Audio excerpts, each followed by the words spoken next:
Okay, so we're gonna do a little technique today for yogurt making. I've been making yogurt for a long time, and people always ask me how I make it. I've been thinking about doing a yogurt CSA actually for a long time. Obviously, never got it done because I've been too busy thinking about maybe doing it more now. But I figure I'd give you guys the process. There's some special equipment here, but I'll try to go through and remember. I know I've been saying each time I'm going to go through and tell you the different options.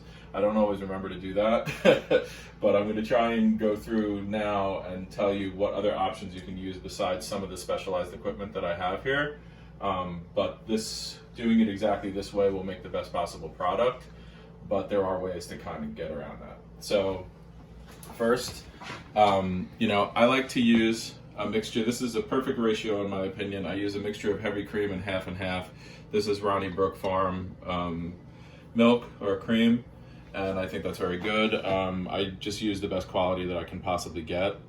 If I could get some farm fresh raw cream, or know that it was 100% grass fed or something like that, that's good enough for me. But I also like this Ronnie Brook. And they do get grass. They're mostly grass raised. I think they get a little bit of grain in their diet. So what I like to do if I'm making a gallon of yogurt, I like 5 pints of cream and 3 pints of half and half. That equals 1 gallon. It makes a much nicer textured yogurt. Obviously, so far I've talked about how I'm not fat averse. I'm not fat afraid. Fat is something that you need to not be afraid of in your diet. You should be afraid of processed food. You should be afraid of sugar. You should be afraid of modified foods created in laboratories like Beyond Meat and all that garbage. I do not advocate any of those things. Natural whole fat that comes from animals, we can get into the discussion about how we're not supposed to be eating dairy. I also think that's bullshit to a certain extent, especially when it goes through lactic fermentation, like for yogurt or for cheese. It makes it very bioavailable and very digestible for humans. But that's a whole, you don't want to hear me preach. That's a whole other topic for another day. So what we start with, actually I'm going to go through the equipment that I have here also. I made a little sanitizing solution. I washed everything very well. I made a little sanitizing solution with this Starsan sanitizer that anyone in the food industry will be familiar with this, or who does any home brewing will be familiar with this. Unfortunately, I know what you're thinking. It does not kill viruses. So I thought I had a great idea the other day that I could make a big batch of this to use it to sterilize all our food. It is not good for that. I spoke to the company. It does not do that, but it does kill bacteria and things like that we want to keep out of our yogurt and our yogurt making process and keep everything sterile. So usually I do pint containers because I like them to be individual. I can just pull out a pint and have that be like my pint for the day or whatever. But during this time, they've been hard to come by. I don't have any and I haven't been able to get more. So I'm doing 2 half-gallon containers today. Again, not my preference, but it's going to have to work for today. I have a whisk, stainless steel spoon, the caps for the containers, a little measuring spoon, which is how we're going to add our bacteria, and a plastic sieve, which is also I like to sieve the bacteria into the milk just to make sure it has even distribution. And it's good to use plastic because metal can actually hurt the microbes. It can actually kill them and make them less active. So over here, I also have a laser thermometer. If you don't have a laser thermometer, I also took out my instant read thermometer. You can use an instant read thermometer also. These are about maybe $10, $12. Very good thing to have if you don't have one. These are also amazing to have, but they're about $100, so I don't expect you to invest in that. But the instant read is also good. Here I have just as an incubator, I have the top of this Nesco food dehydrator. That's the heating element. It has a dial here so you can know what temp you're operating at, and just a pot that will fit over top of. You do not need to use one of these. You can stick your jars after you've cooked your milk and you've inoculated them with the bacteria. You can put your jars just into a room temperature oven. It just will take a little bit longer for the yogurt to come to temp and to for the bacteria to proliferate. So I like well-controlled environments. I like things to happen in a good period of time. I like things not to take terribly long because then you're worried about is other bacteria growing, whatever. So this is how I do it, not the way you have to do it. So first thing that you will want to do is heat up your milk. So I'm not going to keep you on the line here while I open all these up. We're going to get them into the pot and then I'll come back and talk about heating the milk. Cream and half all out into the pot. I'm just going to circle back for a second and talk about the Starsan. This is absolutely a step you do not need to do. This is me being crazy and wanted to keep all foreign bacteria out of here. You're going to add such a mega dose of bacteria to this, either in the form of a powdered probiotic like I'm going to do, or you're going to add like a scoop of yogurt, like commercial yogurt, to it. So that's pretty much establishing strains in there that are going to take over pretty quickly. Lactic acid bacteria really reproduce very quickly. I just do this step because I'm a chef and I'm a home brewer and I want to keep all foreign bacteria out of my process, and it's absolutely not necessary to use. But it's a half ounce or an ounce. If you want to make 5 gallons of it, it's an ounce. If you want to make, I usually make it 1.25 gallons, 1.25 gallons. So I use a quarter of an ounce of this solution in 1.25 gallons of cold water, just in a container, and you wash everything, and then you kind of just dunk it for 30 seconds, and it kills all the outside bacteria on there. So we have all our milk and our cream in a pot. This is where the thermometer comes in handy, because you want to bring this up to 180 degrees Fahrenheit.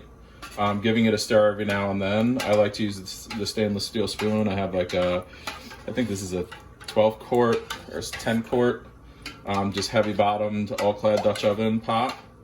So you don't add anything to it. You just slowly I put the heat up, to full whale at first, but you don't really want to bring the heat up terribly fast. So I start it for maybe the first 5 minutes at full, because this is coming straight out of the fridge.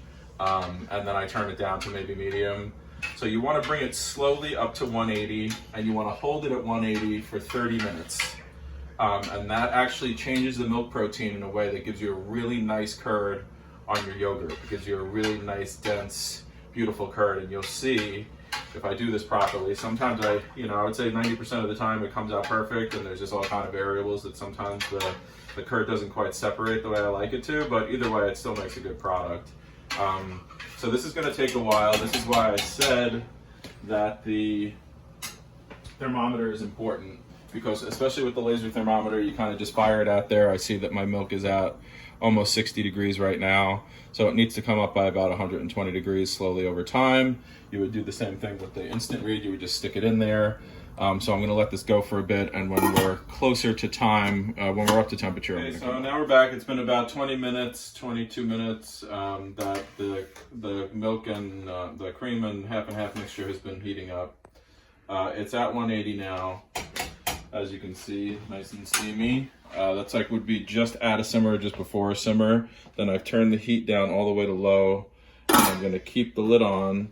This is where it kind of gets a little tricky, because you want to maintain it at as close to 180 as possible for a half hour, but it doesn't have to be perfectly 180 or it's going to get screwed up. You just want to maintain that relative heat for a half hour. It just kind of denatures the protein a little bit and makes it more able to come into a nice texture of yogurt after that. Another note as to why I use the heavy cream and the half and half, it's a lot lower in sugar. Even whole milk has a fair amount of lactose milk sugar in it. So this is better for if people are keto or stuff like that, which Tracy and I have been for a long time. And even if we're not sticking to it strictly, I prefer a whole fat and high fat, moderate protein and very, very ultra low to zero carb kind of diet to skew towards. It's how I personally feel the best. And that's what I advocate. Obviously everyone has their own thing that they do. So we're going to come back after the 30 minutes, and I'm going to show you how to get this into the containers. All right. Okay, so I have my cream and half mixture now. That's kind of cooled down. It's still pretty hot, but I want to work with it when it's still hot, because the thing is I'm going to be putting in the bacteria when this gets to about maybe 100 degrees, because you're only going to be warming it back up to about 100 degrees, so I don't want to chill it too much, because you're just going to be fighting against that cold to get it back to temperature. But I cooled it a little bit. I kept it hot for the 30 minutes, and then I've been cooling it for about 15 minutes, just so it's a little bit cooler to handle. I have this, for the ball jars, this is something that's made by the same company, just makes the mouth a little wider to be able to, spoon stuff in there. Again, you don't have to use one of those. It just makes it a little bit easier. If you only have the width of your ball jar, then that's fine. Just use a ladle, and you have to just be a little bit more careful. But I like to use this because it's just makes it less messy. So I'm gonna ladle all this in here, and then I'll come back and show you guys what the next step is. We're back again. The cream mixture has cooled down to about 100 degrees, and that's about right where I want it, because that's about the temperature that I'm gonna heat it back up to, or continually heat it to. And this is the stage that will be a lot easier for you than it's about to be for me, because I'm actually using some powdered probiotic from Custom Probiotics. These are the probiotics I've been taking for years. I swear by them. It's a delactate-free blend. I'm not going to go into what that means right now because it's a whole long explanation, but they're great probiotics. It's just freeze-dried organisms. There's no filler in there, so there's a lot. You know, every teaspoon is something like a trillion organisms. So I'm actually going to put that straight in because that's what I like to use, and I like the flavor that it gives. I like the texture that it gives. But seeing as how you guys probably don't have that, I would just do like maybe a half cup of commercial yogurt into each. It will just take a little bit longer for the yogurt to kind of set up because although, you know, it's a lot less organisms, so they need to kind of procreate and all that stuff to make the yogurt. So this is going to work out for me in about 3 hours. I would say if you're using commercial yogurt, like maybe a half cup, you just pour off a little bit of this, save it for another use, and put like maybe a half a cup or one of those little commercial containers worth of yogurt of just plain good real yogurt. It's got to be like not, you know, Dannon garbage yogurt. It has to actually have live bacteria in it. You just put that in here, shake it up really well, and then skip to the next step for incubation. But what I'm going to do here for each one of these is I'm going to take just like a little ladle of what's in there and put it into a separate bowl really quickly, because sometimes this stuff tends to clump up. So I want to just put it, I'm going to do like a nice heaped half teaspoon, which a heaped half teaspoon will pretty much be like a teaspoon, because it's, you know, figuring that it's kind of double the amount of a half teaspoon. Sifting it into this little bowl. Right, like that, and then whisking it in just so it's nice and combined and not clumpy. And you can see actually like it almost kind of made that little bit of liquid into yogurt already. And then adding that, this is called inoculation. You're just putting your bacteria in there and making sure it all gets in there, and then giving it a good shake, just kind of like that. If you're using different size jars, it doesn't really matter. If you wanted to use smaller jars, you would do the same thing that I said with the commercial yogurt. You would just do like a couple of tablespoons in each one.